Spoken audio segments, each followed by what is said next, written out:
अव्वल से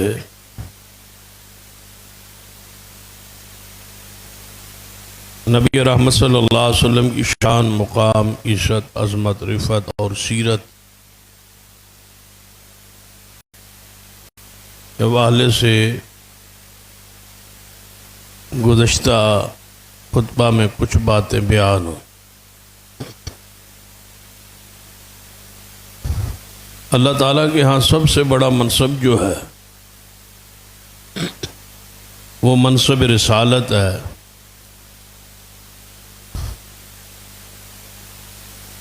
इस तो बड़ा कोई ओहदा और मनसब नहीं।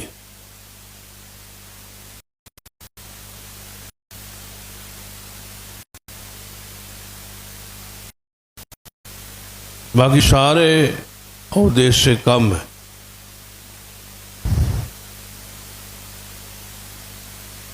सबसे ऊंचा दर्जा रिसालत का है।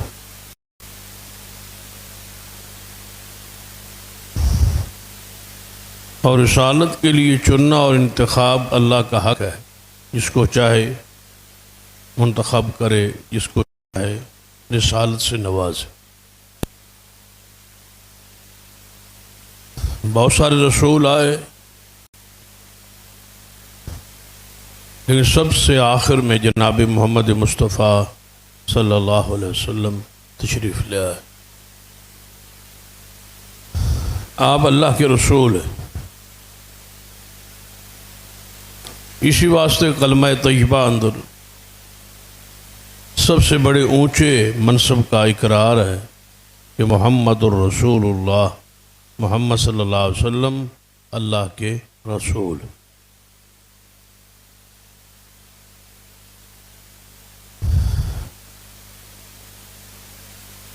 12 रबीउल अव्वल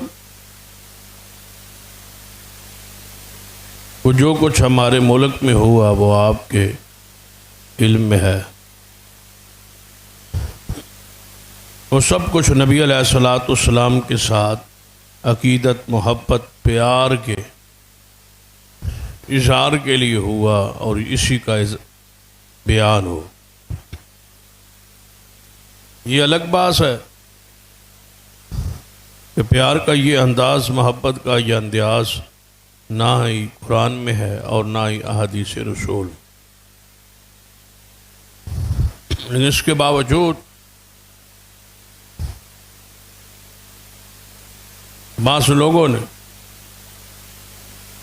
इस दिन को मनाया और खूब मनाया और उसका चर्चा किया और जो कुछ हुआ करोड़ों अरबों रुपए इस पे खर्च हुए।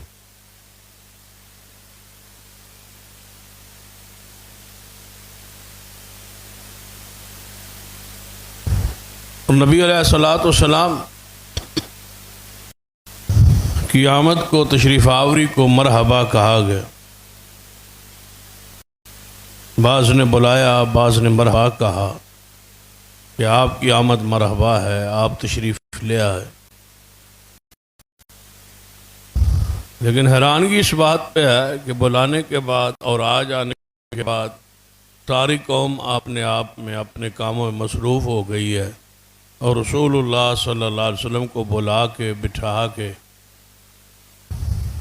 अब ये नहीं कहने वाला कि आप क्यों तशरीफ़ लाए, किस लिए तशरीफ़ लाए। वैसे भी अक़ली तौर पर भी देख लें, गौर कर लें कि मेहमान तशरीफ़ ले आए, उसको बिठाने के बाद पूछते तो है ना, आप किस लिए तशरीफ़ लाए और क्यों आए, आने का मकसद क्या है। लेकिन यहाँ गालपन कोई ऐसा रवाज नहीं, बुला के बिठा के सारा आमद मरहबा कह के अब कौम सारी अपने अपने कामों में मरूफ। रसूलुल्लाह सल्लल्लाहु अलैहि वसल्लम तशरीफ़ ले आए, लेकिन आए किस लिए। कुरान पाक इस हवाले से पढ़ी कि सरवर कायनात मोहम्मद रसूलुल्लाह सल्लल्लाहु अलैहि वसल्लम रसूल की हैसियत से आए। ये सबसे ऊंचा दर्जा है, ऊंचा मनसब है। और इतना बड़ा दर्जा और इतनी बड़ी शान कि नबी अलैहिस्सलाम की ज़ात और दर्जात क्या हैं कि आप इमामुल अंबिया हैं, आप रसूलों के कायद इमाम हैं। नबी अलैहिस्सलाम ने अपनी शान खुद बयान फरमाई, मैं क़यामत वाले दिन मेरे हाथ में हमद का झंडा होगा और इस पर मैं फ़ख्र नहीं करता। मैं सारी आदम की औलाद का सरदार होऊंगा लेकिन मैं इस पर फ़ख्र नहीं करता। मैं सारे रसूलों का कायद होऊंगा लेकिन मैं इस पर फ़ख्र नहीं करता। मैं आदम की सारी औलाद का सरदार हूँ लेकिन इस पर फ़ख्र नहीं करता। क़यामत वाले दिन सारे अंबिया मेरे झंडे के नीचे होंगे लेकिन मैं इस पे फ़ख्र नहीं करता। शान देखे, मुकाम देखे कि आप सारे जहानों के लिए रहमत। फ़ज़ाइल देखे, वरफ़अना लका ज़िक्रक के मुकाम पर आप फाइज।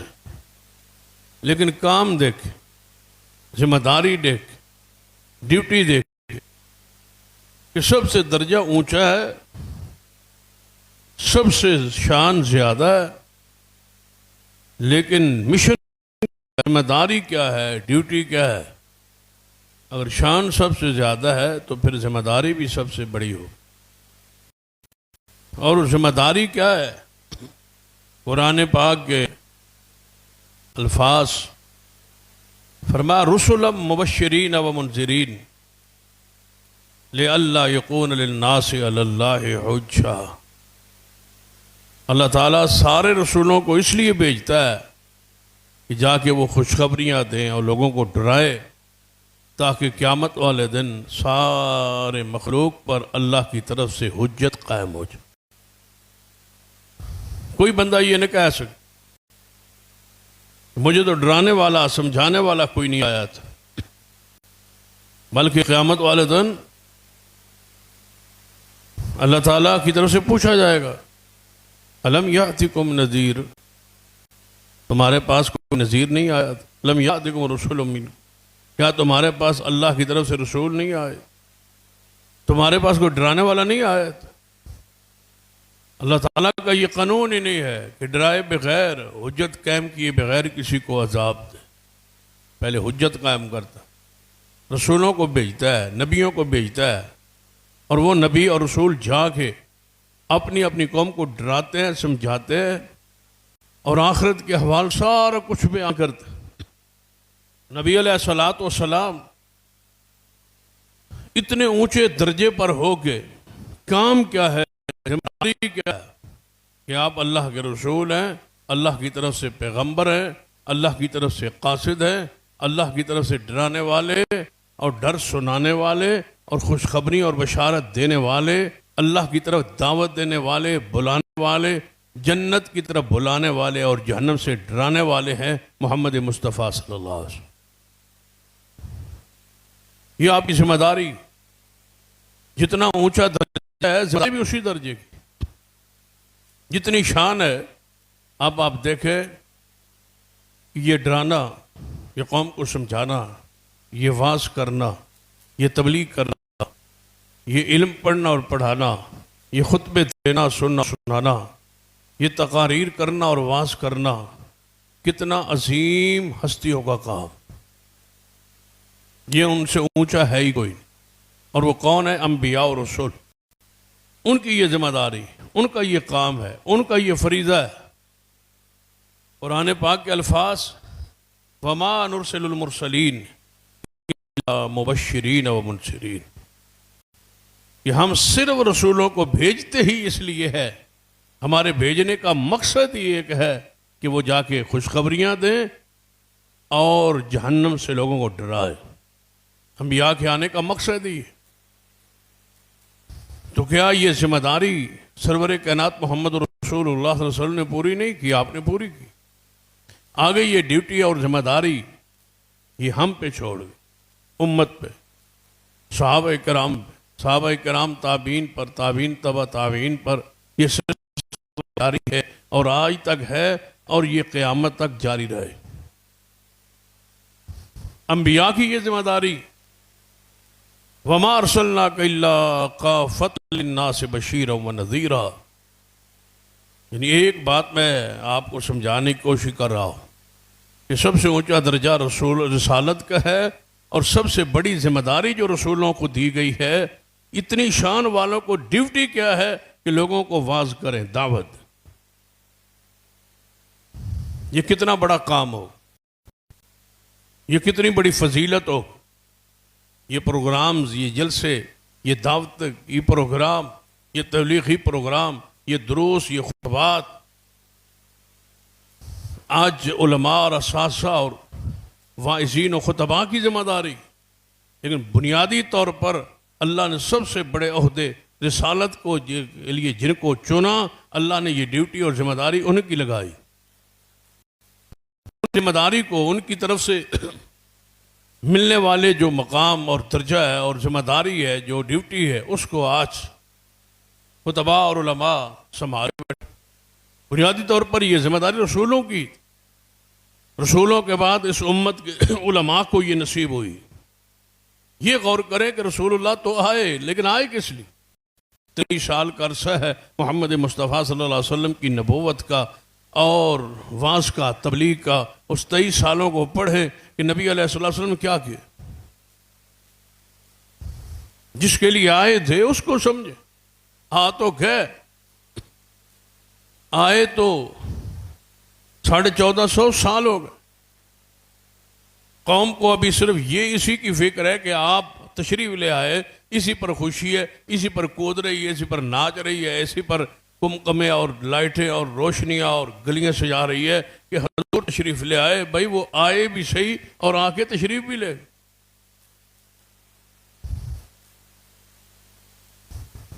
एक मशहूर है ना बात, लतीफ़े की आता की होगी, लेकिन मशहूर है, हकीकत भी हो सकती। ये माह मुहर्रम था और सारा मुल्क और इलाके और रास्ते बंद। तो बाहर से कोई मेहमान मुल्क में आया, जहाज से उतरा और टैक्सी पर, गाड़ी पर सवार हो। वो जिस रास्ते से जाता वो रास्ता बंद। इधर से गाड़ी घुमाता दूसरी तरफ तो फिर रास्ता बंद।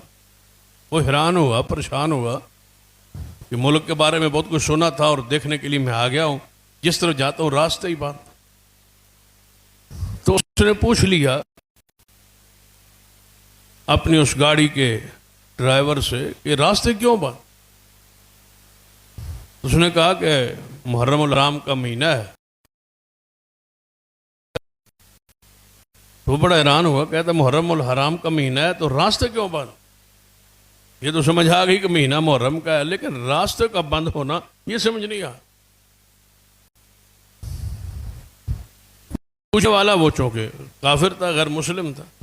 बड़ा हैरान हुआ, कहता रास्ते बंद है, महीना आपका कहते हैं कि मुहर्रम का है और ये बड़ा मुबारक महीना है और हमारे इस्लामी साल का पहला महीना है। तो ये सारी समझ आ गई है, लेकिन रास्ते क्यों बंद। तो उन्होंने कहा हमारे रसूल सल्लल्लाहु अलैहि वसल्लम जिनका हम कलमा पढ़ते, उनके नवासे जो थे ना, सैयदना हुसैन रज़ी अल्लाह तआला, वो शहीद हो गए, तो इस वजह से रास्ते बंद। तो उसने फिर हैरानगी से पूछा कि तुम्हारे रसूल के नवासे शहीद हो गए तो फिर रास्ते क्यों बंद। उन्होंने कहा भाई हमारे नबी थे और हमारे रसूल थे और उनके नवासे शहीद हो गए तो रास्ते, वो शहीद हो गए और रास्ते बंद। तो उसने बड़ी हैरानगी से पूछा कि ये वाक़या कब हुआ है। उसने समझा वह कल कहीं यहाँ पाकिस्तान में कोई मसला बन गया, ये कब हुआ। तो उन्होंने कहा भाई 1400 साल हो गए। तो कहा 1400 साल हो गए, ये उस वक्त के रास्ते बंद। उसने कहा नहीं, रास्ते तो ये कल 9-10 मुहर्रम है, कल के बाद। उसने कहा अच्छा आज कोई खबर आई, यानी आज खबर पहुंची है पाकिस्तान में कि तुम्हारे नवास रसूलुल्लाह के नवासे शहीद हो गए, ये कोई खबर आज पहुंची। उसने कहा नहीं, खबर भी पुरानी है, वाक़या भी पुराना है, लेकिन हम हर साल ये रास्ते बंद कर। हैरानगी की बात है, रसूलुल्लाह सल्लल्लाहु अलैहि वसल्लम तशरीफ ले आए, पैदा हुए, आए, दुनिया में वक्त गुजारा, तशरीफ भी ले गए। कौम अभी इसी चक्कर में है कि हजूर तशरीफ लाए और खुशी हो रही है कि हजूर तशरीफ लाए। आए किस लिए? भाई नबी अलैहिस्सलाम ने अपने 23 साल अरसा नबूवत में जो किया है, इसके लिए आए थे, वो किया है और करके गए। वो क्या है? सारे सहाबा, सारी हिजरत, सारे खुतबात, सारी सोबतें, दुख तकलीफ और परेशानियां सिर्फ एक ही मिशन के लिए थी, और वो दावत इल्लल्लाह, दावत। सरवर कायनात मोहम्मद रसूलुल्लाह सल्लल्लाहु अलैहि वसल्लम को कह दिया गया था, जब नबी अलैहिस्सलातु वस्सलाम पर पहली वही आई, पहली वही के बाद के वाक़यात आपके इल्म में, फिर नबी अलैहिस्सलातु वस्सलाम का 6 महीने का तकरीबन जो अरसा है, ये फतरत वही दौर है, जिसमें दोबारा वही नहीं आई। पहली वही आई, फिर 6 महीने दोबारा वही नहीं आई, वही रुकी हुई थी। जिब्रील आए, गारे हीरा में वो पैगाम इलाही दिया, उसके बाद 6 महीने पहली और दूसरी वही के दरमियान अरसा है। तो जब दूसरी वही आई तो कहां से बात शुरू हुई? या अय्युहल मुद्दस्सिर कुम फांजिर, ए चादर ओढ़ने वाले उठो, आपको रसूल किस लिए बनाया गया है? कुम फांजिर, आपको रिसालत, ये मनसब, ये शान इसलिए बख्शा गया है कि आपकी आमद पर जुलूस निकाला जाए, गलियों को सजाया जाए, बाजारों को सजाया जाए। किस लिए आपको भेजा गया? कुम फांजिर। साहब गौर करें तो आज भी थरथराहट बंदे पे कब कभी तारी हो जाए कि आप चादर लेके, चादर ऊपर ओढ़े लेटे हुए, और जिब्रील आके कहता है या अय्युहल मुद्दस्सिर कुम फांजिर, ऐ चादर ओढ़ने वाले उठो, आपको किस लिए भेजा गया है, किस लिए रसूल बनाया गया है, ये किस लिए ये शान और मकाम और इज्जत और अजमत बख्शी गई है? फांजिर, उठो और डराओ इस कौम को, अल्लाह के अजाब से डराओ इस कौम को।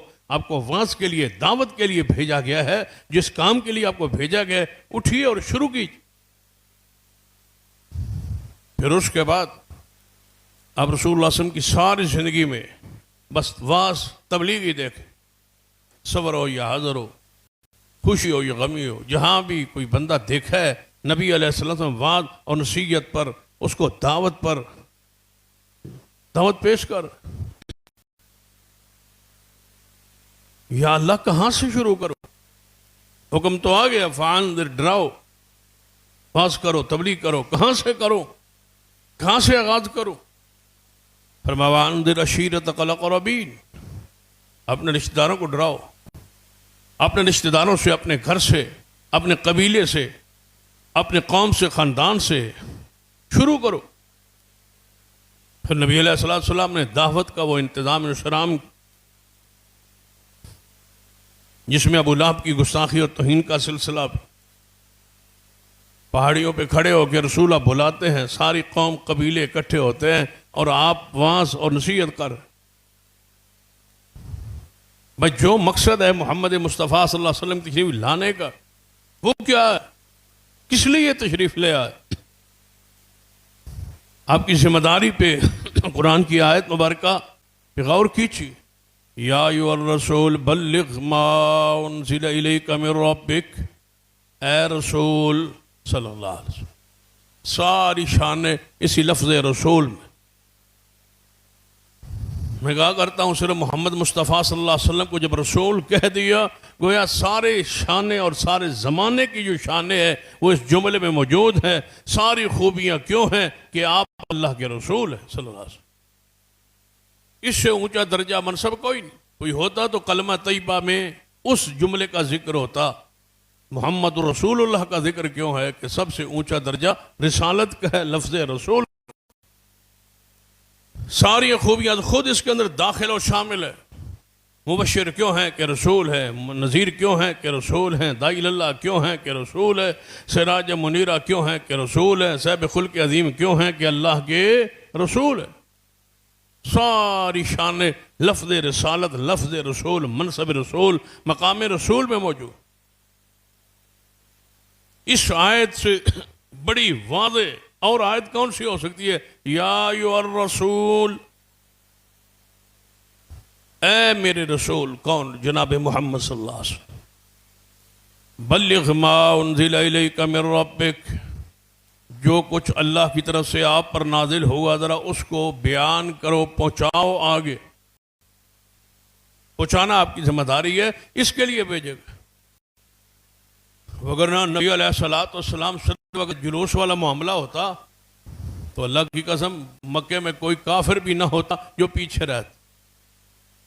अगर हजूर फरमाते हैं ना, बस जिन कब्रों की पूजा करते हो करते रहो, जिन बुतों की पूजा करते हो करते रहो, जो कुछ तुम करते हो वो सारा कुछ करते रहो, सिर्फ जश्न वाले दिन जिस दिन मैं पैदा हुआ उस दिन जुलूस निकालना है और आपने अपने घोड़ों को और खच्चरों को और गधों को और ऊँटों को सवार के और पूरी तरह तैयार करके लाना है। हमने बाहर निकलना है और शाम को वापस आ जाना है, फिर सारा साल कब्रों की पूजा करते रहना। अल्लाह की कसम एक काफिर भी पीछे न रहे।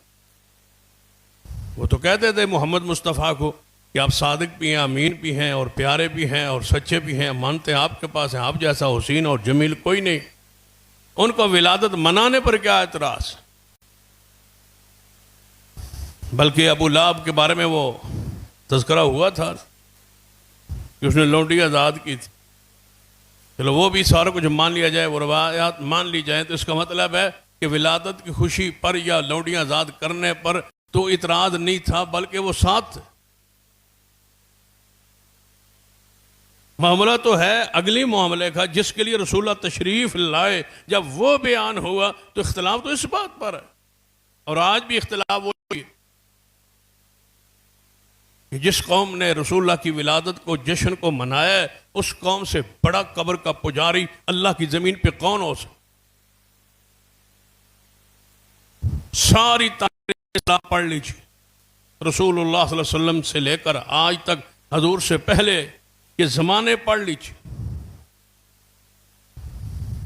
नूह अलैहिस्सलाम से शुरू करें और आज तक जितना शिर्क और जितनी कब्र की पूजा आज के इस मकतबा है फिक्र के अमल में है, अल्लाह की जमीन पे इतना शिर्क किसी गिरोह ने नहीं किया।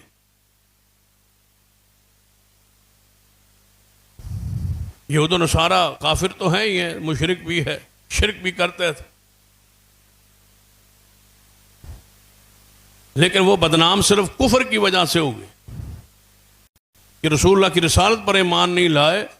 बाकी शिरक में तो इनसे वो बहुत पीछे। वो गंदे तब है, काफिर तब है कि ईमान नहीं लाए मोहम्मद मुस्तफ़ा की रिसालत पर। ईमान ले आते और कब्र की पूजा करते रहते तो इन्हें पूरी जफी पानी सी बासी हिक्का फिरा भाई भाई। कोई इख्तिलाफ नहीं है आपको और हमारा। वो कलमा पढ़ लेते और जो कुछ करना चाहते थे वो करते रहते। इज़ा माता फ़ीहिम अर्रजुलु सालिह बनौ अला क़ब्री मस्जिदा, ये करते रहते। इत्तख़ज़ू क़ुबूर अंबिया मसाजिदा, ये सब कुछ वो करते रहते, कलमा पढ़ के करते रहते। तो ये साथ जुर्म उनसे ये हुआ, कसूर ये है कि कलमा पढ़े बगैर ये ईसाई यहूदी रहने के साथ साथ वो शिरक करते और ये कलमा पढ़ के करते। क्या रसूलुल्लाह सल्लल्लाहु अलैहि वसल्लम की कब्र को चौकों चौराहों पे बना के पूजा नहीं गए, ताज़ीम नहीं की गई? रसूलुल्लाह की कब्र को ईद का जरिया, मेला और ठेले का रिया नहीं बनाया। बस जिस लिए आप आए थे सरासर उस मिशन से तो आप बिल्कुल अलग हैं, हटे हुए। और जश्न मना के और दिन याद करके और मना के खामोश है। पता ही नहीं है कि हजूर को बुलाया था, हजूर तशरीफ लाए हैं। अब हजूर से पूछे ना कि हजूर किस लिए आए। सरकार आ गए मरहबा कह के फिर अंदर दरवाजे बंद करके तो नहीं ना बहिंदा। फिर हजूर को पुछींदा अब हजूर तशरीफ ले आए हो तो मरहबा तुहाडी आमद ते लेकिन हुण सन दसो ब किस लिए आए? फरमाया या रसूल बल्लिग मा उनज़िला इलैका मिन रब्बिक, ऐ रसूल जो कुछ आपकी तरफ नाजिल हुआ है जरा उसको पहुंचाओ आप। और अगर आपने ऐसा न किया, अगली बात उस पर जरा गौर करें, व इन लम तफ़अल फमा बल्लग़्ता रिसालतह, अगर आपने ऐसा न किया, अगर आपने जो कुछ आपकी तरफ आया न पहुंचाया और दीन की दावत न दी, फमा बल्लग़्ता रिसालतह, आपने अपने रसूल होने का हक अदा नहीं किया। रिसालत का मकसद ये है कि आप पहुंचाएं जो कुछ नाज़िल हो। पहुंचाने पर तकलीफें आएंगी, दुख आएंगे और आते हैं, आज भी हैं और शुरू से लेकर आज तक है, और ये अल्लाह की सुन्नत है और ये तरीका रहा है शुरू से। जब भी खालिस दीन किसी ने पहुंचाया है उसको मारे पड़िए, उसको दुख उठाने पड़े, उसको अपने और परायों का गम सहना पड़ा, ये तरीका आ रहा है। लेकिन हो दावत खालिस, खालिस न हो, बंदों के लोगों के माथे की तेवरियां देख के, हालात के साथ, मामलात के साथ चल के उनके मुताबिक वाज नसीहत किया जाए। जिस मकतबे के लोग हों, जिस ज़ेन के लोग हों, जिस ज़ेन का मजमा हो, उसी अंदाज में बंदा ढाल जाए, उन्हीं रंग में रंगा अपने आप को रंग के बयान कर, फिर किस नाराज हो। मसला फौतगी का इज्तिमा है, कुल का इज्तिमा है, 7वें का इज्तिमा है, 40वें का इज्तिमा है, उर्स का इज्तिमा है, आप उस पर बैठ के उसी अंदाज में गुफ्तगू शुरू कर दे तो किसने नाराज होना? सबने खुश होना, कहना ऐ जो बंदा तो लभे ही नहीं। लेकिन इज्तिमा कोई हो, बात वो हो जो कुरान और हदीस की हो, दावत खालिस और खरी, साफ और सुथरी हो, फिर देखते हैं लोग आपको कैसे आपको फूल फेंकते, आप ये पैसे लुटाते आप। फमा बल्लग़्ता रिसालतह, मोहम्मद मुस्तफ़ा से बड़ा अखलाक वाला कौन हो सकता है? वो खालिस दीन बयान करें तो लोग पत्थर फेंके, और आप खालिस दीन बयान करें तो लोग फूल फेंके। कुछ मामला गड़बड़ तो है, वो गड़बड़ आप में कि आपने लोगों के हालात को देख के और वाकयात को देख के फिर ये फैसला किया कि मैं क्या बयान। मेरे महबूब आप बयान करें, लोग मुखालफत करेंगे, लेकिन होगा कि वल्लाहु यासिमुका मिनन्नास, बस आपने डरना नहीं है, लोगों से बचाना ये हमारी जिम्मेदारी। अभी आप अकेले हैं, सहाबा साथ नहीं है, आप कम हैं, तादाद में कम है, कलील हैं, थोड़े हैं, वो ज्यादा है, सब कुछ उनके पास है, आपके पास कुछ नहीं है। बयान करें, बचाएंगे हम। फिर नबी अलैहिस्सलाम के साथ जो अल्लाह ने वादा किया पूरा किया। 17 मरतबा हमले हुए मुस्तफ़ा पर शहीद करने के लिए। अल्लाह ने हमले में मोहम्मद मुस्तफ़ा को महफूज रखा। उन्होंने प्रोग्राम बनाया, वल्लाहु खैरुल माकिरीन, अल्लाह ने भी प्रोग्राम बनाया। उन्होंने बड़े बड़े तदबीरें की हैं। रसूल अल्लाह फरमाता है हमने भी तदबीरें की, हमसे फिर बेहतर तदबीर करने वाला कौन हो सकता? वो मारने आते थे, हम बचा के मोहम्मद मुस्तफ़ा को ले जाते। 17 मरतबा हमले हुए, हर हमले में अल्लाह ने मुस्तफ़ा को महफूज रखा है। अल्लाह का ये वादा था। फिर इतने आपने ऐलान किया, मेरे साहबा जाओ, जो मेरे बार हिफाजत के लिए खड़े हो, तुम्हारी भी जरूरत नहीं है, अल्लाह ने मुझे जिम्मेदारी खुद उठा ली कि अल्लाह मुझे बचाएगा। या अय्युहर रसूल बल्लिग मा उनज़िला इलैका मिन रब्बिक, भाई रसूलुल्लाह आए तो किस लिए? बस इसी चीज पे गौर करें कि सबसे ऊंचा दर्जा लेके आए, लेकिन काम क्या किया? वो कहना हजूर अलैहि सल्लम की शान को, मकाम को, हुस्न को, जमाल को पढ़े तो बताएं कि ऐसी हस्ती जिसके बारे अनस बिन मालिक फरमाते हैं,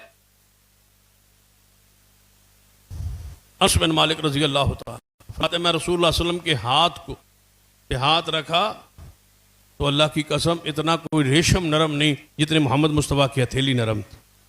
बताएं ऐसी हस्ती पर खुद संभाल के तो रखना होता, ऐसी हस्ती को तो बिठा के रखे जिनका हुस्न और जमाल इतना हो कि देखने से भूख उतर जाए, थकावट खत्म हो जाए। सहाबा किराम आंख भर के रसूलुल्लाह सल्लल्लाहु अलैहि वसल्लम के हुस्न का रोब, चेहरे का रोब, रूहानियत और रोब इस कदर था कि आंख भर के देखना चंद लम्हात वो बर्दाश्त नहीं करते थे। रसूलुल्लाह को देखा आंखें झुका ले। हुस्न पर इत्तेफाक है कि मोहम्मद मुस्तफ़ा जैसा हुसैन अल्लाह की मखलूक में कोई नहीं। तो ऐसी हस्ती को तो संभाल के रखते हैं भाई, ऐसी हस्ती की तो पैरों पर मिट्टी नहीं लगने देते। लेकिन वो कौन सा दुख है जो मोहम्मद मुस्तफ़ा सल्लल्लाहु अलैहि वसल्लम पर नहीं आया। सबसे ऊंचा दर्जा दे के और सबसे ज्यादा हुस्न दे के अल्लाह ने सबसे बड़ी जिम्मेदारी जो लगाई है वो दावत दीन की है कि दीन बयान करो। किस लिए ये कुरान, किस लिए नबुवत दी आपको। तबारकल्लज़ी नज़्ज़लल फुरक़ान अला अब्दिही लियकूना लिल आलमीन नज़ीरा। ए मोहम्मद मुस्तफ़ा आप पर कुरान नाज़िल किया है इसलिए कि आप सारे जहानों के लिए डराने वाले बन जाएं। डराएं इसको। फज़क्किर इन्नमा मुज़क्किर, नसीहत करें आप, मुज़क्किर है नसीहत करने वाले। ये शान, ये मकाम, ये जिम्मेदारी है आप। उदु इला सबील रब्बिका बिल हिक्मा व मौइज़तिल हसना। मेरे महबूब हिकमत के साथ और अच्छे वाज के साथ लोगों को अल्लाह की तरफ बुलाई। लोगों ने इसका बहुत नरम माने की। जब भी कोई अमन अमान की या नरमी की बात होती है तो शायद मुबारक को पढ़ा जाता। उदु इला सबील रब्बिका बिल हिकमत वल मौइज़तिल हसना। अल्लाह कहता है प्यारे हबीब सल्लल्लाहु अलैहि वसल्लम लोगों को अल्लाह की राह की तरफ बुलाइए हिकमत के साथ और अच्छे वाज के साथ। अब माना क्या होता है कि हिकमत के साथ, तनाई के साथ, मीठी मीठी बातें करके, नरम नरम बातें करके, अच्छे से वाकयात सुन सुना के लोगों को समझाई। ये वो माना है हर बंदे की ख्वाहिश होती है ना, चाहते हुए जो उसका मर्जी का माना चढ़ा है। इसका माना ये नहीं हो सकता उदु इला सबील रब्बिका बिल हिकमा। ऐ माबू लोगों को अल्लाह की तरफ बुलाइए। मोहम्मद मुस्तफ़ा सल्लल्लाहु अलैहि वसल्लम को हुक्म हो रहा है कि बुलाइए लोगों को हिकमत के साथ। का मतलब क्या है? सुन्नत के साथ, दलील के साथ। वल मौइज़तिल हसना, अच्छा वाज, अच्छा वाज। हसना, हसना क्या मुराद? हसना से क्या मुराद है भाई? लक़द कान लकुम फ़ी रसूलिल्लाह उसवतुन हसना। कुरान खुद अपने आप तशरीह कर रहा है। लोग समझते हैं कि बिदत के साथ बुलाए, किस्सों के साथ बुलाए। इसका माना क्या किया है? एक मैं आलिम का क्लिप सुन रहा था, उसने कहा भाई लोग गिरजा घर था और वहाँ गैर मुस्लिम ईसाई जो है वो पूजा के लिए, इबादत के लिए हजारों की तादाद में जा रहे। रास्ते में एक सूफी थे, बुजुर्ग थे, वो बांसुरी लेके आके बैठ गए और बांसुरी बजाना शुरू कर दी। लोगों ने उधर जाना छोड़ दिया, बांसुरी सुनना शुरू कर दी। वो मौलवी कुरान से मुसलमान नहीं कर सके जो बुजुर्गों ने बांसुरी के साथ मुसलमान किया, और फिर बांसुरी बजा के वो तकरीर सुना रहा। तो फिर साथ ये आयत पढ़ता है उदु इला सबील रब्बिका बिल हिकमा वल मौइज़तिल हसना। इसका माना क्या होगा कि लोगों को अल्लाह की तरफ बुलाओ बांसुरी के साथ। बल मौइज़तिल हसना। भाई वो क्यों माना नहीं करते जो कुरान कर रहा है कि इस कौम को बुलाओ अल्लाह की राह की तरफ सुन्नत के साथ, सुन्नत के साथ, मोहम्मद मुस्तफ़ा के तरीके के साथ, अल्लाह की वही के साथ, कुरान के साथ, सुन्नत के साथ, दीन के साथ, बुरहान के साथ लोगों को दावत के दो, दीन की तरफ बोलो। डराओ इस कौम को जहन्नम के अजाब से, बशारतें दो जन्नत की। अल्लाह तो ये कह रहा है। चंद साल पहले कल एक मौलवी का मशहूर हुआ था ना कि तुहाडे मौलवी कुरान पढ़ के नहीं लोगों को मुसलमान किया, जेडे साढ़े बुजुर्ग ढोल खड़का के मुसलमान। वो कहते ढोल खड़काओ लोग मुसलमान। और उससे 2 साल पहले हमारे सुरगोदा से पीर सियाल का वो क्लिप मशहूर हुआ था, आज भी नेट पर मौजूद। वो पीर बुजुर्ग फौत हो गए, पीर हमीदुद्दीन साहब सियालवी। वो हिकमत के साथ वो फरमाते हैं कि क़यामत का हमारे बुजुर्गों ने यानी अपने पीर साहब का कमरुद्दीन सियालवी साहब का जिक्र कर रहे हैं, फरमाते हैं उन्होंने ख्वाब में देखा कि रसूलुल्लाह सल्लल्लाहु अलैहि वसल्लम यानी पीर कमरुद्दीन सियालवी साहब ने ख्वाब में देखा कि रसूलुल्लाह क़यामत का दिन आ गया है और रसूलुल्लाह सल्लल्लाहु अलैहि वसल्लम जहन्नम से लोगों को बख्शवा के निकाल के ला रहे हैं और आगे आगे हुजूर आ रहे हैं, आगे आगे ढोल बजते आ, ढोल खड़कते आ रहे ढोल। तो फिर नाल आंदा है एक ढोल नहीं कई ढोल खड़कते आ रहे, तशरीह भी पे करता है भाई एक ढोल नहीं कई ढोल खड़कते आ रहे हैं। रसूल खुश हो रहा है कि मैं उम्मत नूं जेड़ा वो बख्शवा के आ रहे हैं, पीर साहब सारे मुरीदां नूं जहन्नम चों कढी जा रहे हैं और ढोल खड़कते जा रहे हैं। यानी रसूलुल्लाह को भी ढोल सुनाया है नाउज़ुबिल्लाह, जबकि रसूलुल्लाह की हदीस है कि अल्लाह ने मुझे भेजा है मैं ढोल को जाके तोड़ के रख दूं। रसूलुल्लाह ने फरमाया, उसको कूबा कहा जाता है, फरमाया कूबा को ढोल को तोड़ने के लिए मैं आया हूं, मौसीकी के आलात ये ढोल मुझे तोड़ने के लिए अल्लाह ने भेजा है। रसूलुल्लाह 12 को तशरीफ ले आए बकौल तुम्हारे ढोलने के लिए और तुम खड़का रहे हो ढोल हजूर के। आए तो सही, कोई शक नहीं, आए किस लिए? ढोल तोड़ने के, बांसुरी की आवाज को खत्म और मिटाने के लिए। वो ढोल की आवाज आ रही थी, रसूलुल्लाह सल्लल्लाहु अलैहि वसल्लम जा रहे थे, आपने अपने दोनों उंगलियां अपने कानों में डाल के फरमाया अब्दुल्लाह बिन उमर से कि जब तक ये आवाज आती रहेगी मोहम्मद मुस्तफ़ा अपनी उंगलियां कानों से नहीं निकाले। रसूलुल्लाह की तो ये सीरत। उदु इला सबील रब्बिका बिल हिक्मा वल मौइज़तिल हसना का माना है इस कौम को किताब व सुन्नत के साथ दीन की तरफ है दावत दो, दलाइल दो, काफिर ना कहो, मुशरिक ना कहो, गाली ना दो, बुरा ना कहो, ये माना है। दलाइल के साथ अकली नकली किताब व सुन्नत के दलाइल पेश करे, रद्द करे शिर्क का और तौहीद का असबात करे। फज़क्किर बिल कुरान, कुरान क्या कहता है? फज़क्किर बिल कुरान, इस कौम को महबूब नसीहत कीजिए किसके साथ? बिल कुरान, कुरान के साथ। रब कहता है कुरान के साथ, ये कहते हैं बांसुरी के साथ, रब कहता है कुरान के साथ, ये कहते हैं जनाब ढोल के साथ। जब हम ये हजूर का जो जिक्र कर रहे हैं, चौकों चौराहों पे शोर शराबा है, लोग पूछे किसका करो रहे, रसूलुल्लाह की मिलाद हो रही है, तो ये हजूर की सीरत हो रही है ना, हजूर की शान हो रही है ना, हजूर का चर्चा हो रहा है ना, ये चर्चा। फज़क्किर बिल कुरान मन यखाफु वईद, कुरान कहता है महबूब डराइए इस कौम को किसके साथ? कुरान के साथ। कुरान पाक फरमा जा रहे हो तो क्या जाके करना है? कुरान के अल्फाज लक़द मन्नल्लाहु अलल मुमिनीना इज़ बअस फ़ीहिम रसूलन मिन अनफुसिहिम, सारा कुरान पढ़ो। कुरान में कहीं भी ये जिक्र नहीं है कि हमने मोहम्मद मुस्तफ़ा को पैदा करके एहसान किया। अल्लाह कहता है मैं मोहम्मद मुस्तफ़ा को रसूल बना के एहसान किया। असल एहसान रिसालत है, इसमें कोई शक नहीं कि बेशक रिसालत मिली तब ही है जब आप पैदा हुए, दुनिया में तशरीफ लाए। लेकिन एहसान बतौर एहसान जिसका जिक्र किया वो विलादत को नहीं बल्कि मोहम्मद मुस्तफ़ा की बेशत को अल्लाह ने भेजने को जब रसूल बनाया है, ये एहसान। कुरान पाक के अल्फाज लक़द मन्नल्लाहु अलल मुमिनीना इज़ बअस फ़ीहिम रसूलन मिन अनफुसिहिम, अल्लाह ने यकीनन एहसान किया मोमिनों पर। कौन सा एहसान? इज़ बअस फ़ीहिम, जब भेजा उनमें रसूलन मिन अनफुसिहिम, रसूल बना के मोहम्मद मुस्तफ़ा, रसूल बन के आना ये एहसान। या रसूल तो आ गए, किस लिए भेजा है, किसके लिए तशरीफ लाए? आगे इसी आयत में वो मकासद 4 बयान कर दी। यतलु अलैहिम आयातिही व युज़क्कीहिम व युअल्लिमुहुमुल किताब वल हिकमा, ताकि मेरे रसूल जाए कुरान की आयात की तिलावत करे और इनको दिल को पाक करे, साफ करे, इनको किताब की सुन्नत की तालीम दे।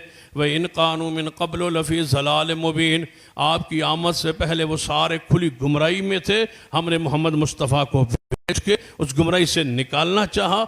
किसके ज़रिए? किताब व हिकमत की तालीम के ज़रिए और तज़किया करके और उनको कुरान सुना सुना के उनको पाक करना चाहा, गुमराही को ख़त्म करना चाहा। ये कैसे हो सकता है कि रसूलुल्लाह के ज़माने से जो पहले खुली गुमराहियाँ थीं वो कुरान और हदीस से ख़त्म हों और आज गुमराही किसी और चीज़ से और शय से ख़त्म हो? ये नहीं हो सकता। आज भी सफाई उसी के साथ होगी जिसके साथ सफाई मोहम्मद मुस्तफ़ा ने की थी। जिस शय से मुआशरे को, कौम को, घरों को, दिलों को मोहम्मद मुस्तफ़ा ने संवारा, उसी चीज़ से आज भी उसी नुस्खे से ये कौम संवरे। कोई नया नुस्खा नहीं यहाँ आजमाया जा सकता और ना ही वो करामत हो सकती। किसी नुस्खे की कोई हैसियत नहीं है। ये कैसे हो सकता है कि सहाबा के दिल तो कुरान से साफ हों और हमारे दिल ढोल से साफ, हमारे दिल किसी और चीज से साफ।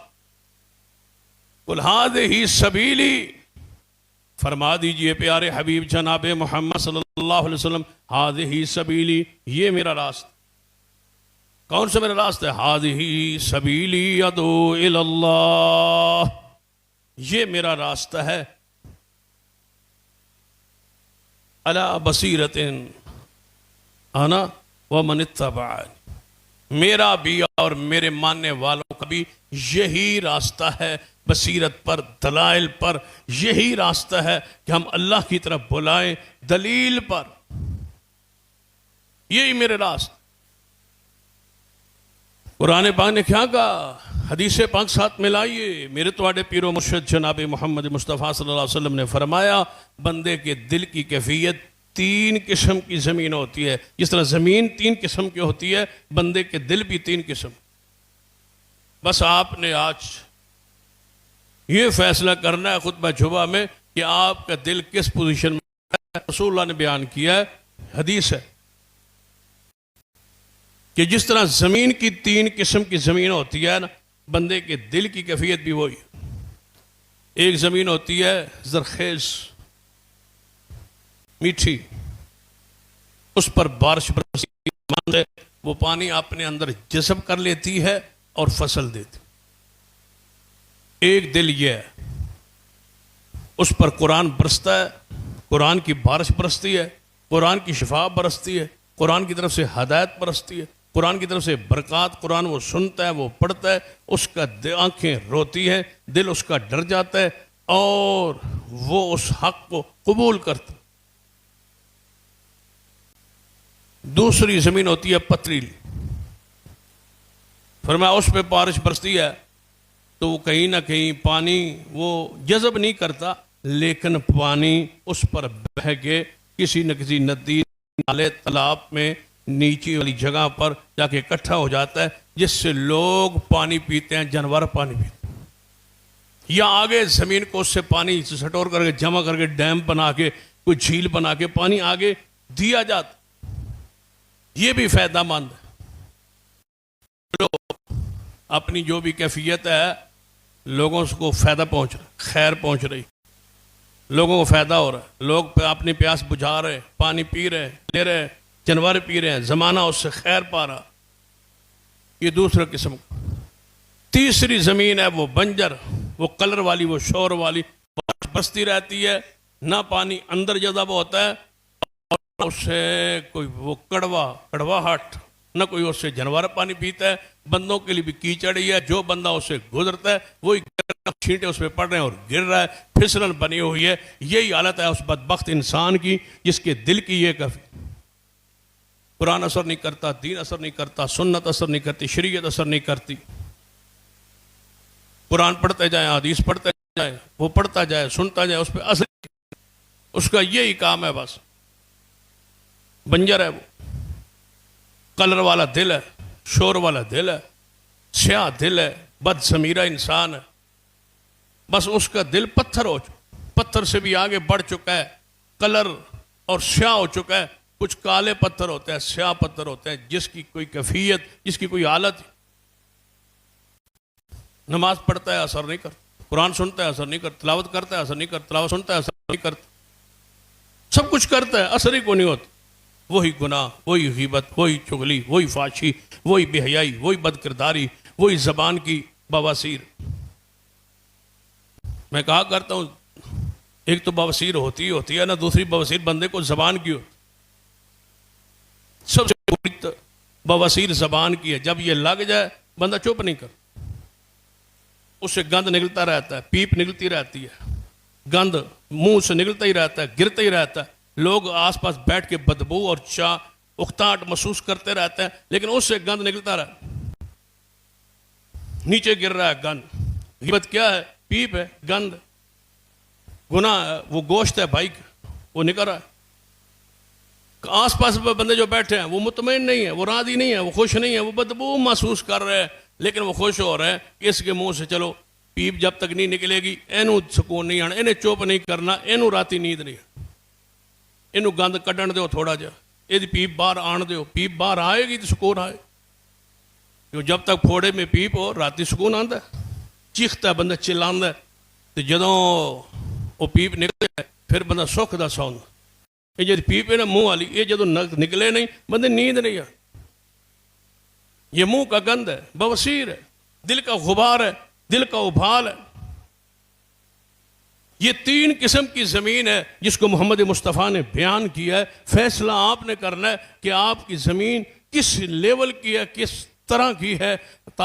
अगर तो कुरान असर कर रहा, अल्लाह का शुक्र अदा, लोग आपसे फैज़ पा रहे हैं, अच्छाई ले रहे हैं, खैर ले रहे हैं, भलाई ले रहे हैं, नेकी ले रहे हैं, तो अल्लाह की रहमत। अगर लोग आपसे बुराई ले रहे हैं, ग़ीबत ले रहे हैं, जुगली ले रहे हैं, गुनाह ले रहे हैं, फाशी ले रहे हैं, बेहयाई ले रहे हैं, सिवाय जनाब गंद के कुछ भी नहीं ले रहे, तो अपनी ज़मीन पर, अपने गुनाहों पर, अपनी हालत पर, अपनी कैफियत पर, अपनी पकड़ पर और अपनी गिरफ्त पर रोए कि आप किसी गुनाह की गिरफ्त में आ।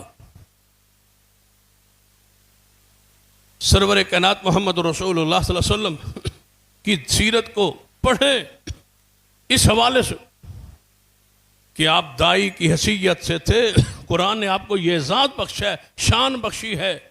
या अय्युहन नबिय्यु इन्ना अरसलनाका शाहिदन व मुबश्शिरन व नज़ीरा व दाइयन इलल्लाहि बिइज़्निही व सिराजम मुनीरा। ऐ मेरे प्यारे हबीब जनाब मोहम्मद मुस्तफ़ा सल्लल्लाहु अलैहि वसल्लम, हमने भेजा आपको शाहिद बना के, मुबश्शिर बना के, नज़ीर बना के। ये सारी सिफ़ात का ताल्लुक मोहम्मद मुस्तफ़ा की ज़ात के साथ साथ लोगों के साथ ताल्लुक जुड़ा हुआ है। शाहिद किसके लिए? लोगों के लिए। मुबश्शिर किसके लिए? अवामुन्नास के लिए। नज़ीर किसके लिए? अवामुन्नास के लिए। वदाइयन इलल्लाहि बिइज़्निही व सिराजम मुनीरा। और हर वक्त अल्लाह की तरफ बुलाने वाले कौन? जनाब मोहम्मद सल्लल्लाहु अलैहि वसल्लम। ये अहले ईमान का काम है। आज ये जिम्मेदारी उलमा के खुतबा की, वाइज़ीन। कभी आप इस लिहाज से सोचे ना कि पाकिस्तान में अपने मुल्क के हवाले से सोचते कि जिन्होंने ये माह रबीउल अव्वल में जश्न मनाया और ये खुशी मनाई और ये सारा कुछ किया, बिदात खुराफात की, उनके मुकाबले में हमारे उलमा, हमारे मदारस, हमारे खुतबा, हमारे वाइज़ीन कितने कम है तादाद। मोहल्ले में देख लें हम कितने हैं और बाकी जो है फिरके वो कितने तादाद में, हम उनके मुकाबले में कितने? बहुत कम, बहुत कम तादाद में पर हम कितने कम हैं। मसाजिद को देख, पूरे मोहल्ले में चाहे फिरकी हैं और कितनी मस्जिदें, हमारी एक ही होगी ना, हमारी तो एक ही है।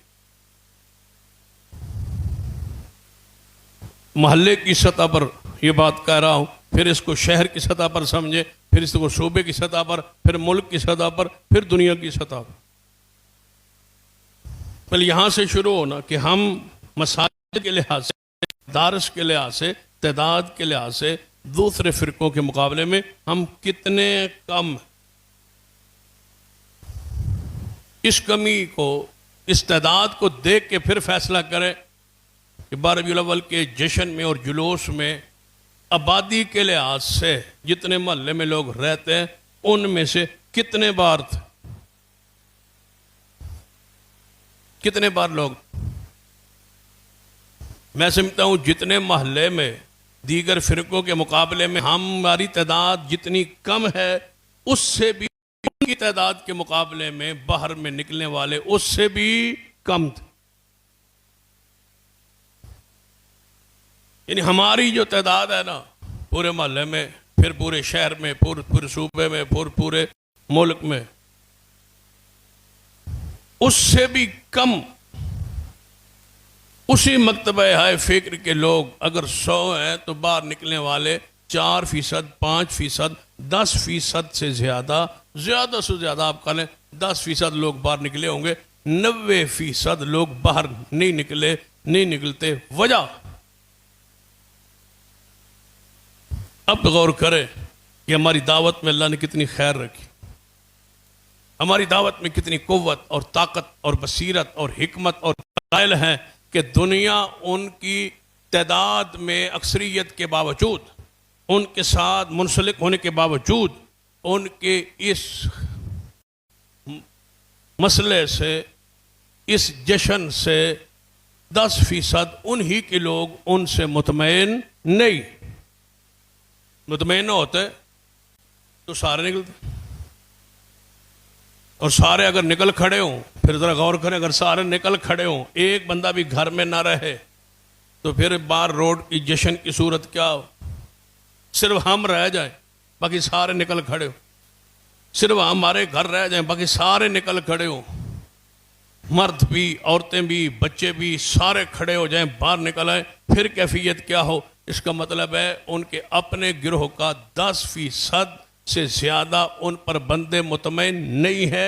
ये है हमारी दावत की बसीरत और दलाइल कि लोग बावजूद इसके कि हमारे मदारस, मसाजिद, उलमा, खुतबा, वाइज़ीन कम है, लेकिन अल्लाह ने हमारी दावत में ये तासीर रखी है कि लोग सुनते भी हैं, समझते भी हैं, और उनकी सारी फजूलियात को लोग कहते हैं कि इन पर दलील कोई नहीं है, सिवाय अकल वाला, शूर वाला बंदा ये काम नहीं करता, वो नहीं निकलते। ये है वो मुकाबले में किताब व सुन्नत की वो दावत, वो बसीरत, वो दलाइल जिसको अल्लाह ने गलबा दिया।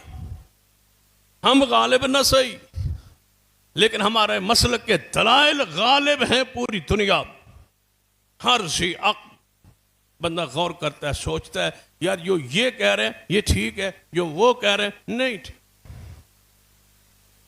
लगता है उनका खाने पीने का कोई मामला है, ये ठीक नहीं है, जो ये दावत दे रहे हैं ये ठीक नहीं। भाई ईद भी होती तो नमाज होती, ईद भी होती तो कोई संजीदगी होती, ईद भी होती तो कोई इबादत गाह होती, ईद भी होती तो कोई ना कोई उसका तरीकाकार होता। और मैं एक और अंदाज से बात समझाया करता कि शिया है ना, शिया हज़रात, उनका जुलूस शुरू होता है और जुलूस ख़त्म होता है। एक जगह से शुरू होता है, दूसरी जगह पे ख़त्म होता है, और तय होता है, और कानून में लिखा होता, इजाज़त में लिखा होता, रूट में लिखा होता कि यहाँ से शुरू होना है, यहाँ पर जाके ख़त्म होना, इतने बजे शुरू होना है, इतने बजे ख़त्म होना। लेकिन ये हमारा 12 लोगों का जुलूस है, शुरू कहाँ से होना है कोई पता नहीं, ख़त्म कहाँ होना है कोई पता नहीं, इसका रूट क्या है कोई पता नहीं, जिधर मुंह आए उधर टूट जाओ। इन्हें इसका ना कोई आगा है ना कोई इसका पेश, न इसको कोई अव्वल है ना इसको कोई इंतहा है। ये चीजें बोलती है कि ये सारी खुद साख्ता चीज है। भाई किधर से जाना है कोई पता नहीं, किधर जाना है कोई पता नहीं। भाई साहब हमारे रसूल पैदा हुए, ठीक है, आप किधर जा रहे हैं? भाई हम बाहर जा रहे हैं। कहाँ जाना है? हमने बाजार जाना है। कहाँ तक जाना है कोई पता नहीं, कहाँ खत्म होगा कोई पता नहीं, कब खत्म होगा कोई पता नहीं। एक कोई ऐसी खुराफात और बिदात और रसूमात कर दी गई है। अब इस्लाम हो, दीन हो, शरीयत हो, तो चलो वो तो मैंने मिसाल एक आम तौर पे दी है ना, मिसाल सुन्नत की देते हैं, शरीयत की देते हैं। शरीयत को देख, शरीयत भी हो तो उसका भी कोई ना कोई दिन, कोई ना कोई वक़्त, कोई ना कोई अंदाज, कोई ना कोई कैफियत उसकी तय। वो तो मैंने एक विधि जुलूस की दी है ना, बस उससे तो वो बेहतर है। चलो टाइम तो कोई मुकर्रर किया ना, कोई रूट तो मुकर्रर किया ना, ये तो भी उससे भी गया गुजरा, न रूट है, न टाइम है, न वक्त। तो शरीयत का, अगर शरीयत होती तो फिर सारी चीजें तय हो। यानी उन्होंने कानून में अपनी चीज़ें तय करवा ली, ये कानून में भी नहीं तय करवा सके। शरीयत में तो उनकी भी तय नहीं है, इनकी भी नहीं। शरीयत में ईद उल फित्र है, कब शुरू होनी है, किस वक्त शुरू होनी है, तय। कब तक भाई सूरज ढलने से पहले पहले पढ़नी है, उसके बाद कोई ईद उल फित्र या कोई ईद उल अज़हा नहीं। टाइम दे दिए, कैसे पढ़नी है बता दी, कैसे कपड़े पहने बता दिए, घर से निकलना है कैसे निकलना है बता दी, वापस जाना है क्या बता दिए, ईदगाह में बैठना है कैसे बैठना है वाज़ेह कर दी, वहाँ पढ़ना क्या है बता दी, ईद की रकात कितनी है बता दी, ईद के बाद खुतबा है सुनना है बयान कर दी, दुआ है बयान कर दी। आपकी ईद है, क्या करना है कोई पता नहीं, करना क्या है भाई कोई पता नहीं है। बाजार जाना है, जिसा नहीं पता बाजार जाना है, बाहर निकलना है, घोड़े से चढ़ना है, घोड़ा ना लभे तो रक्शे चढ़ना, रक्शा ना लभे तो मोटरसाइकिल से चढ़ना है, जो मोटरसाइकिल लभ जाए तो पिछों सलेंसर कट देवना, तो जो वो कोई ना लभे तो फिर एवं ट्राली से चढ़ जाना, ट्राली ना लभे तो ट्रक से चढ़ जाना, जो ट्रक ना लभे तो फिर गड्डी से चढ़ जाना। करना की कुछ पता नहीं, अल्लाह की कसम इस कौम को कुछ पता नहीं। मोहम्मद मुस्तफ़ा सल्लल्लाहु अलैहि वसल्लम का दीन हज़ूर ने की फरमाया, आप फरमाया मेरा दीन ऐसा दे के जा रहा हूँ जिसके दिन से ज़्यादा रातें रोशन। मोहम्मद मुस्तफ़ा एक एक चीज़ तय, इस्लाम हज कब शुरू होगा कब ख़त्म हो, कहाँ से चलना है कहाँ जाना, मिनाज पहुँचना है, मुज़दलिफ़ा में पहुँचना है, जनाब आपने अरफात पहुँचना, अरफात में कब से वापसी शुरू होनी, कैसे आना है, मुज़दलिफ़ा में क्या करना है, मिना में क्या करना है, कब पहुँचना है, कितने दिन रहना है, क्या करना है। जो इबादत हो वो तय, जो बिदअत हो वो तय ही नहीं, पता ही नहीं कि उसका अव्वल क्या है आखिर क्या है, करना क्या है कुछ पता नहीं। हर पिंड हर बस्ती हर शहर हर मोहल्ले हर मुल्क की अलग अलग है, जाए हर मुल्क की अलग है। बिदअत की ये दलील है कि हर गली हर महल्ले की वखरी हुई। और मैंने कई मरतबा बार भी दोस्तों तकरीरों में जल्स में ये बात कही और लोगों ने प्रैक्टिकल इसको किया। मैंने कहा भाई सवाल एक दफ़ा आया कि ये जो अजान से पहले मुरवजा सलात पढ़ते हैं अस्सलातु वस्सलामु अलैका या रसूलल्लाह, ये हदीस में है। मैंने कहा भाई हदीस में तो ये तो बात तय है, उनको भी पता है, सबको पता है, ज़माने को पता है कि हदीस में कोई नहीं, हदीस में नहीं है। अब ये है इस्लाम में दीन में या नहीं। मैंने कहा बड़ा आसान सा तरीका है, एक ही अजान का तय कर लो, मसलन जोर की अजान है उसको तय कर लो। आप भी बेशक आप में से कोई बंदा तजर्बा करना चाहे तो कर, मसलन आज जुमा है तो इशा की अजान तय कर ले, मगरिब की कर ले, असर की कर ले, 5 बंदे यहाँ से कोई मुकर्रर कर ले, यहीं से बैठे बैठे 5 बंदे मुकर्रर कर कि आपने एक बंदे की ड्यूटी लाए कि आपने असर की अजान फलां मस्जिद में जहाँ सलात पढ़ी जाती है उस मसलक की उस मस्जिद में आपने जाके अजान सुननी है, और जो वो पहले सलात पढ़े उसको लिख के लाना है, वो ले आए। दूसरा बंदा इस मस्जिद में, तीसरा बंदा तीसरी मस्जिद में, चौथा बंदा चौथी मस्जिद में, पांचवां बंदा पांचवी मस्जिद में। एक महल्ले की एक मसलक की 5 मस्जिदों में 5 बंदे भेजे। अगर 5 सलात अजान से पहले जो पढ़ें वो लिख के लाएं, वो आए और कापियां मेरे सामने रखें। अगर 5 की मिल जाएं तो मैं आपकी बात मान, 5 के अल्फाज नहीं मिलेंगे, 5 के अलग अलग अल्फाज होंगे। एक मौजूद कुछ और पढ़ेगा, दूसरा कुछ और, तीसरा और, कुछ चौथा और जब अजान शुरू हो अल्लाह अकबर, यहां से अजान शुरू होती है ना, अल्लाह अकबर, चाहे मस्जिद अहलदीस की हो, बरेलवी की हो, देवबंदी की हो, जब अजान शुरू होती है कहां से शुरू होती है? अल्लाह अकबर। इससे पहले जो सलात पढ़ी गई, एक मसलक, एक जमात, 5 मस्जिदें, 5 मुअज्जिन, 5 की सलात अलग अलग अलग अलग। जब अजान शुरू हुई 5 मस्जिदों की अजान एक अल्लाह अकबर पे शुरू हुई, कहाँ खत्म हुई? ला इलाहा इल्लल्लाह। बरेलवियों की यही, देवबंदियों की यही, अहले हदीसों की यही है। ये अजान एक क्यों, सलात अलग अलग क्यों? ये मसलक मुख्तलिफ है, वो मसलक एक है। कभी कुछ अक्ल से सोच ले, ये मसलक मुख्तलिफ है। एक बरेलवी है, दूसरा देवबंदी है, तीसरा अहले हदीस है, तीनों मुअज्जिन है, तीनों की अजान के अल्फाज एक है, एक मसलक है। एक मोहल्ला है, 5 मसाजिद है, 5 मौज़िन है, सलात अलग अलग क्यों है? इसीलिए कि ये बनाई गई है और ये अजान मोहम्मद के सीने पे उतारी गई। जो आसमान से आए वो एक होती है, इंटरनेशनल होती है, बैनुल अक़वामी सुन्नत पूरी दुनिया में एक होती। बिदअत हर बस्ती, हर शहर, हर गली की अलग अलग अलग होती। अब कहते हैं जी उस वक्त जश्न का अंदाजा और था, क्योंकि उस वक्त लैटा शैटा कौन आई है, रक्ष कौन है, तो हुण और मैं कहता हूं उस वक्त ईद उल फित्र और ईद उल अज़हा 1450 साल पहले ईद उल फित्र यही थी जो आज 1450 साल पाकिस्तान में है। ईद उल अज़हा वही थी जो आज है, अजान वही जो आज है, वही जो आज है, हज वही हजूर के जमाने में जो आज है, सारे मसाइल वही इंटरनेशनल तौर पर, बैनुल अक़वामी तौर पर, कदीम से लेकर आज तक, रसूलुल्लाह से लेकर आज तक सारी चीजें एक जैसी चलती आ रही है। ये वाहिद ईद है जो कहते हैं उस दौर में और थी, आज और है, हर दौर में अलग अलग थी। इसका मतलब है इसको तब्दील किया जा रहा है, हालात के साथ, बिदात के साथ, खुराफात के साथ, ज़रूरत के साथ, रोटी के साथ इसको तकसीम किया जा रहा है।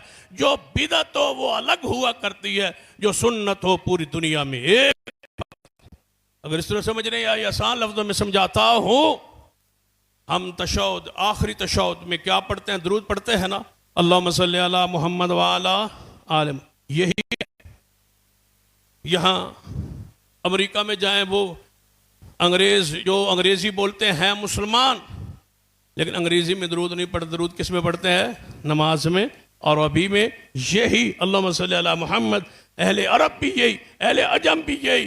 किसी दौर का, किसी मुल्क का कोई जबान, पश्तो बोलने वाला हो, सिंधी बोलने वाला हो, बलूची बोलने वाला हो, वो यूनानी बोलने वाला हो, पाकिस्तानी उर्दू बोलने वाला हो, अरबी बोलने वाला, अंग्रेजी, कोई जबान बोले, जब नमाज पढ़ेगा सुबहानक अल्लाहुम्मा से लेकर यौम यक़ूमुल हिसाब तक या सलाम तक या आखिर तक एक अल्फाज होंगे, क्योंकि ये सुन्नत है जो होगी वो हर मुल्क की, हर इलाके की, हर बस्ती की, हर शहर की अलग होगी। इंशाअल्लाह ये हमारी दावत बसीरत पर, दीन पर, दलाइल पर, कुरान पर, हदीस पर कायम है। इसी के लिए मोहम्मद मुस्तफ़ा तशरीफ लाए थे। आपने दावत दीन का हक अदा किया, हजूर की जिम्मेदारी दीन को पहुँचाना था, आपने पहुँचाया है और दीन को हम संभाल के बैठे। हजूर ने दीन कैसे पहुँचाया, कहाँ कहाँ पहुँचाया, इस पर तफसील आइंदा खुतबात में होगी। अल्लाह से दुआ है अल्लाह अमल की तौफीक बख्शे। अक़ूल क़ौली हाज़ा व अस्तग़फ़िरुल्लाह ली व लकुम व लिसाइरिल मुस्लिमीन व आखिर दावाया अल्हम्दुलिल्लाहि रब्बिल आलमीन।